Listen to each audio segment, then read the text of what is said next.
Bonjour Emmanuel Morand. Bonjour. Donc vous êtes l'organisateur du premier forum Berrichon de l'intelligence artificielle. Oui.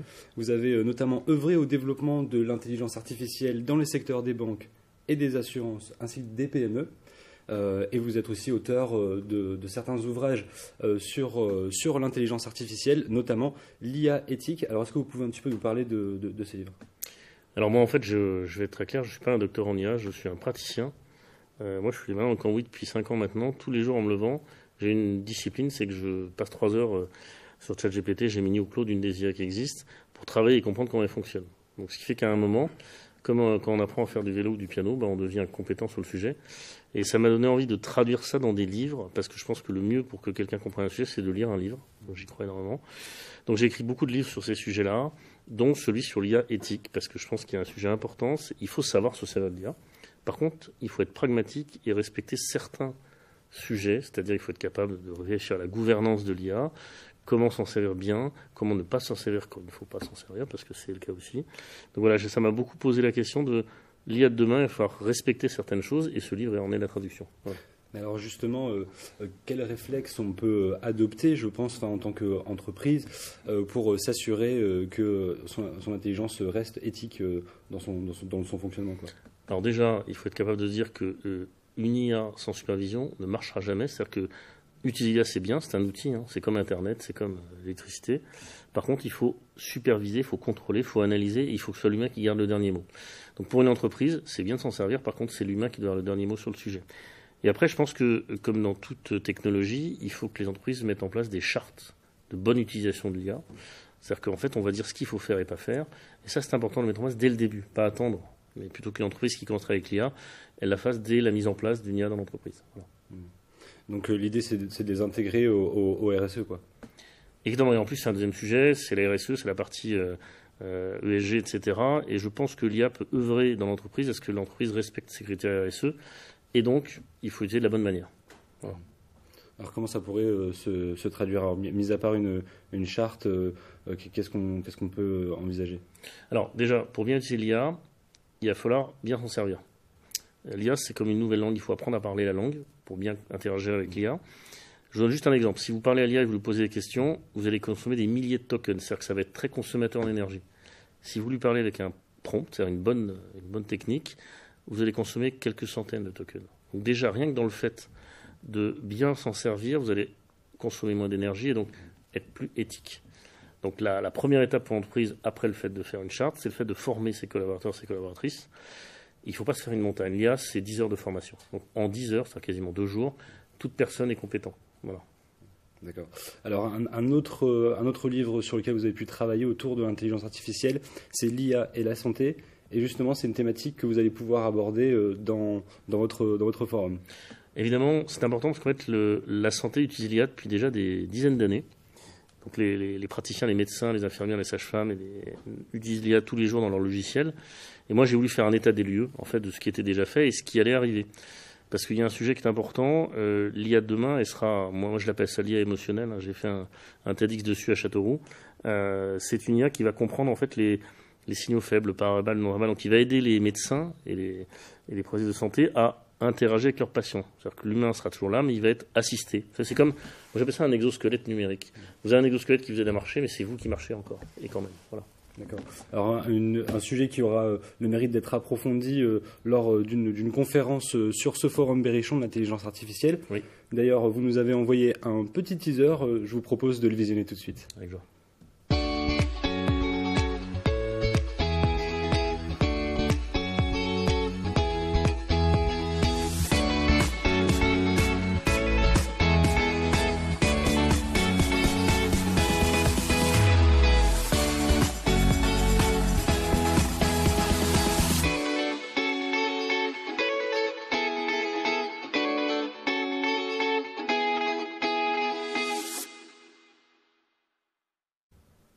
Alors voilà, donc le forum Berrichon de l'intelligence artificielle ou Phobia.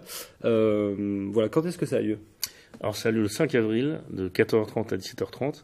L'idée c'était de montrer que les gens ont peur de l'IA, d'où le mot phobia, et il faut passer au-dessus. Donc c'est un peu ça le but. L'idée c'est d'ancrer dans un territoire un événement annuel, donc qui aura lieu tous les ans, On commence cette année par la première édition, donc on fait une petite après-midi. Mais l'idée, c'est de basculer sur un format de 2 jours pour que les gens aient le temps de se poser, de comprendre comment l'IA fonctionne. Et donc là, on va être en capacité d'amener des gens qui ont déjà fait des sujets dans la région et surtout d'avoir un regard un petit peu pragmatique sur comment s'en servir. Voilà. D'accord. Alors, qu'est-ce qu'on pourra retrouver au sein de ce forum? Alors, donc, on a la chance de travailler avec un préfet qui est passionné d'IA, qui s'appelle Jean-Martin Jasper, qui va nous faire une introduction. On a à distance un officier de gendarmerie qui va nous parler d'IA, parce qu'il a formé pas mal de forces de l'ordre sur le sujet, Daniel Guigné. Après, moi, je ferai une petite conférence sur l'IA et de la vie quotidienne, parce que pour moi, je pense qu'elle est ancrée dans notre vie quotidienne.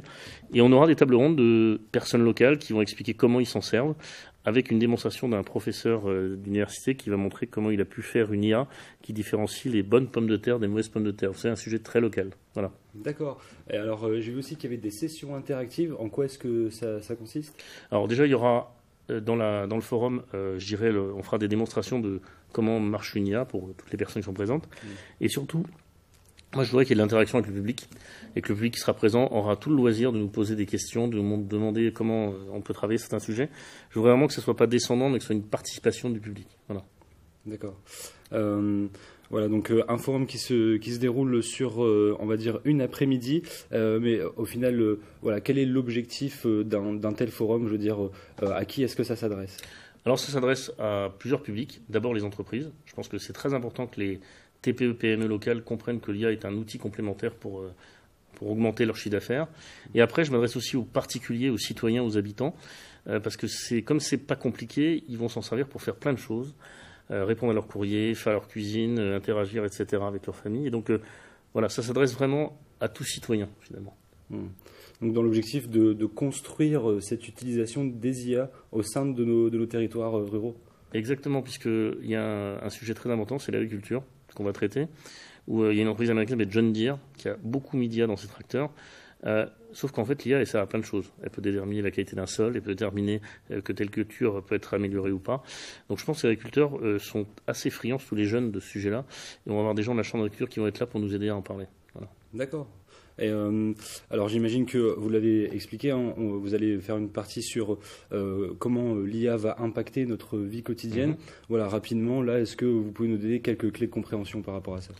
C'est-à-dire qu'en fait, aujourd'hui déjà, vous allez avoir des outils que vous utilisez dans votre vie quotidienne où l'IA va être intégrée. Donc c'est-à-dire que ces outils-là qui aujourd'hui n'en ont pas, en auront demain, donc vous allez devoir interagir avec la partie IA de cet outil. Et surtout, une IA générale, on parle de ChatGPT ou de Gemini, il n'y a pas de sujet, va vous aider à faire des choses très intéressantes. Alors vous pourrez faire des recherches historiques ou faire des analyses de courriers juridiques, etc. En fait, on aura un outil de plus à notre main, et ça, c'est intéressant. Donc, en somme, c'est un peu un défi pour les acteurs régionaux de s'emparer de cette question et de bien préparer voilà, l'arrivée de l'IA sur le territoire, quoi. Alors, moi, ce que je trouve très important, c'est de dire qu'on fait ça dans l'Indre et qu'on ne le fait pas à Paris, Marseille ou à Bordeaux. Et c'est aussi une manière de sensibiliser nos élus. Et c'est pour ça que c'est très important que les élus de l'Indre viennent. Parce qu'effectivement, aujourd'hui, un élu a énormément de demandes de la part de ses citoyens et l'IA peut l'aider à y répondre. Donc c'est vraiment important que les élus s'emparent de ce sujet-là. Et c'est un des buts de ce forum aussi dans l'Indre. Voilà. D'accord. Eh bien, merci Emmanuel Morand d'être venu pour nous partager l'esprit de ce forum. On espère qu'on pourra vous y retrouver nombreux. Tout de suite, vous retrouverez le Mac des Sports présenté par Laurent Forta qui restera avec vous toute la soirée puisqu'à 20h50, il présentera également l'émission Complètement Foot accompagné de Razak Boukari, le président du Beach Soccer Indre. Je vous souhaite à tous une excellente soirée sur BIP TV. Merci.